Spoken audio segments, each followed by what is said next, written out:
Yo, do you want coin? Do you want many coin? Gug, I'm gonna tell you how to coin. You know the gems in the crystal hollows? We're gonna be mining those. First, what you'll need. The budget here is very flexible, however this is not meant for early game players.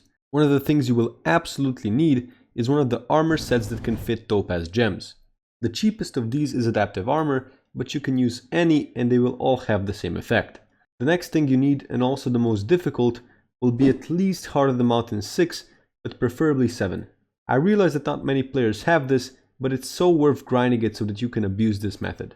Next is the Gemstone Gauntlet with Pristine. The higher the better, but you can always adjust it depending on your budget and add more later when you have more coins. If you meet any of the before mentioned criteria, but don't have enough money for a Gemstone Gauntlet, you can try putting Pristine on a Pico Nimbus and repairing it whenever it gets low. However, I don't recommend this as you won't be able to sell it easily since no one really wants to have a pristine Pico Nimbus. The last thing is your Heart of the Mountain tree.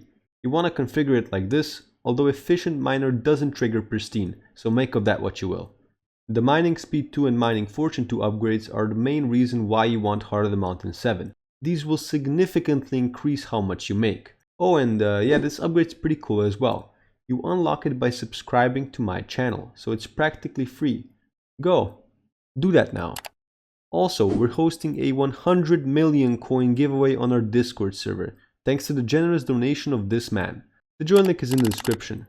Anyways, now you have everything.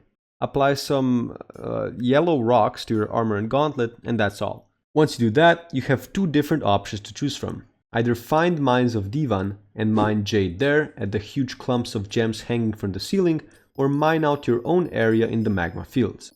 Let's start with the mines of Divan. First thing you want to do is enter the crystal hollows with your F3 menu open and look at the day counter. You want it to be either 0 or 1, but 2 is fine as well if you can't find any better. In case you didn't know, the day counter tells you how close the lobby is to closing. The lobby closes once day 6 ends. Next, ask in chat if anyone has quartz to the mines of Divan. If they do, great, thank them and go there. If they don't, however, either search for them yourself or switch lobbies until someone gives the coords.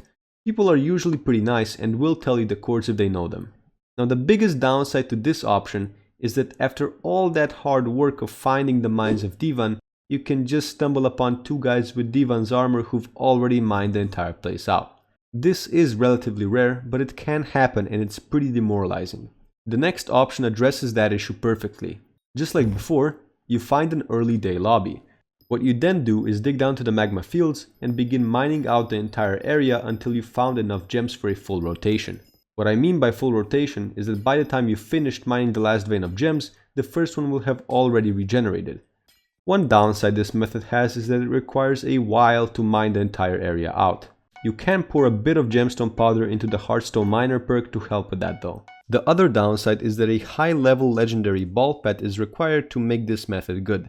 And it's not cheap, let me tell you. In terms of coins, the Magma Fields method makes slightly more. Depends on the gem prices though.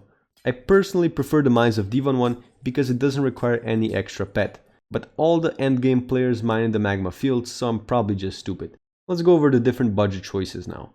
The lowest budget in my opinion would be the Gemstone Gauntlet with Pristine 2 to 3 with fine topaz gems on it and your armor.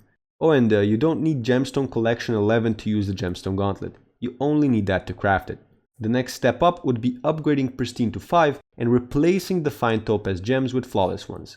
This is also the setup I have. I get 13 Pristine with this and make around 8 to 9 million coins per hour. If you want to improve your setup even further, you can buy Jaded Superior from the auction house for the extra mining fortune. The reason why I said Superior is because it's one of the cheapest options, is legendary, and because no one would put Jaded on Necromancer Lord armor. The Superior full set bonus does not work with Mining Speed, Fortune, or Pristine by the way. The complete endgame version of this setup would be Jaded Divan's armor with a Divan's drill and a Scatha pet. But this is way too expensive and is not worth it in my opinion unless you plan to mine for hundreds of hours. Now the best part about this money making method is that it cannot die unless the admins change the NPC sell values for gems. Right now Jade is a bit higher than NPC sell value, but even at it you still make a stupid amount of coins. Also, whenever a mining fiesta is on, you'll get double the gem drops and make an absurd amount of money. If you're wondering how to get as much mithril and gemstone powder as possible, I'll probably be making a short little video about that soon. Anyways, that's basically it. Happy mining!